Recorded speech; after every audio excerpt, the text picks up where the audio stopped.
Continuamos con la serie de devocionales. Hoy toca turno a Génesis capítulo 34 y narra la historia de la deshonra de Dina.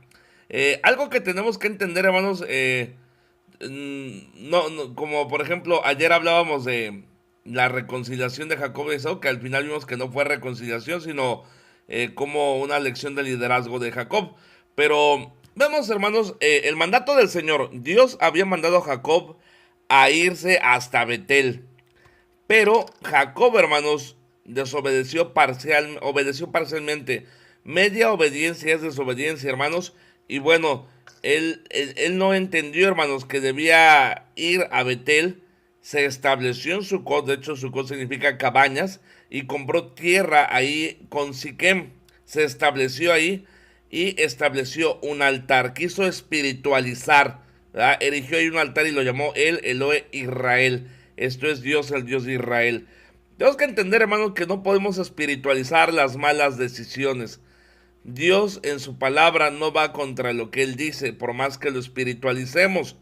Es como una persona que dice, bueno, Dios me proveyó un trabajo. ¿Y cómo sabes que Dios te lo proveyó? Bueno, porque me pagan más.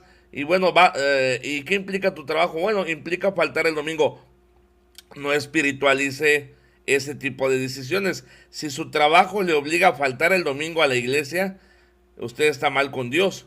Y es mejor dejar ese trabajo y va a ver que Dios le va a proveer un mejor trabajo. Pero hay gente que lo espiritualiza. Ay, gloria a Dios por mi trabajo. ¿Por qué gloria a Dios? Si te está apartando de Dios, obvio no es de Dios. Aquí Jacob estaba espiritualizando el hecho de establecerse ahí en Sucot, poniendo un altar. ¿Qué consecuencias le trajo esa decisión? Una de las primeras consecuencias que le trajo a Jacob fue el descuido de su familia. Dina significa juicio, o la que es juzgada. Pero dice la palabra de Dios en el 34, salió Dina, la hija de Lea, la cual había dado a Jacob a ver a las hijas del país. ¿Qué tenemos que entender? En esa costumbre patriarcal, el hecho de que una muchacha saliera a ver a las hijas del país implicaba que estaba disponible.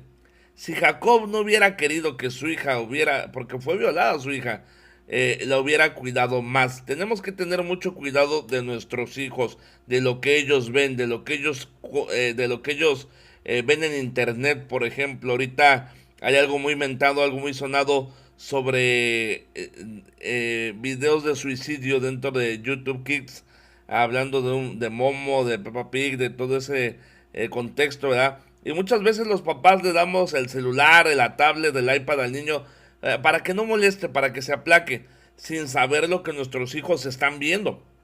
Tenemos que entender, queridos hermanos, que tenemos que tener mucho cuidado con lo que oyen, con lo que ven, con lo que hablan, con quién se juntan nuestros hijos, porque si no puede ser demasiado tarde. Hay papás que hacen demasiada confianza con los hijos, no cuidan con quién hablan, no cuidan con quién se juntan, no cuidan lo que ven, no cuidan lo que oyen, no cuidan cómo se visten, y al final, hermanos, hay consecuencias. Jacob le dio la libertad a Dina de salir y adoptar las costumbres de las hijas del país, que eran mujeres no temerosas de Dios, que eran mujeres que no tenían respeto a las cosas de Dios.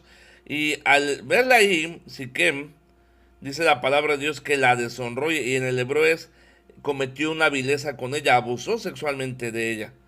¿Y qué consecuencias trajo eso, hermanos? Trajo varias consecuencias tristes. Primeramente, hermanos, que Jacob, dice la palabra de Dios, no decidió hacer nada al respecto, pero volvió a los hijos de Jacob homicidas. Dice la palabra de Dios que estos muchachos envolvieron, ¿verdad? Mintieron a Siquem y llegaron y mataron a todos después de circuncidarlos. Vemos que esa consecuencia, primeramente, que Jacob quedó avergonzado porque faltó su palabra, es decir, había ido a cabo un acuerdo con Siquem y faltó su palabra. La venganza trajo destrucción, incluso a gente que no tenía la culpa. Simeón y Leví perdieron su lugar de preeminencia en la familia y toda la familia tuvo que salir huyendo avergonzada de ese lugar. ¿Todo por qué? Por querer espiritualizar algo que no era a favor de la voluntad de Dios, por establecer cabañas. Fíjese, Sukkot significa cabañas, queriendo establecer algo permanente donde debemos establecer algo temporal. No podemos establecer algo temporal permanente en este mundo cuando vamos de pasada. No podemos tener nuestro corazón en este mundo. Por eso la palabra de Dios nos dice: pon tu mirada en las cosas eternas, pon tu mirada en el cielo, pon tu mirada en la eternidad. Hay algunos cristianos que establecen su cot, sus cabañas, su corazón, su familia, su casa en las cosas de este mundo, y hay consecuencias. Cuando el cristiano establece permanentemente su corazón, su vida, su alma, su tiempo en el mundo, hay consecuencias. Recuerde que en este mundo vamos de pasada. No ponga su corazón en este mundo, no ponga sus talentos en este mundo, no ponga su familia en este mundo. Trate de entender que en este mundo usted va de pasada y no puede establecer su cot, cabañas, cuando nosotros vamos rumbo a Betel, a la casa de Dios. Trae consecuencias. Vemos, hermanos, esas consecuencias de establecer algo temporal, algo permanente, cuando debemos establecer algo temporal aquí en el mundo. Así es que, hermanos, esto fue el devocional del día de hoy. Espero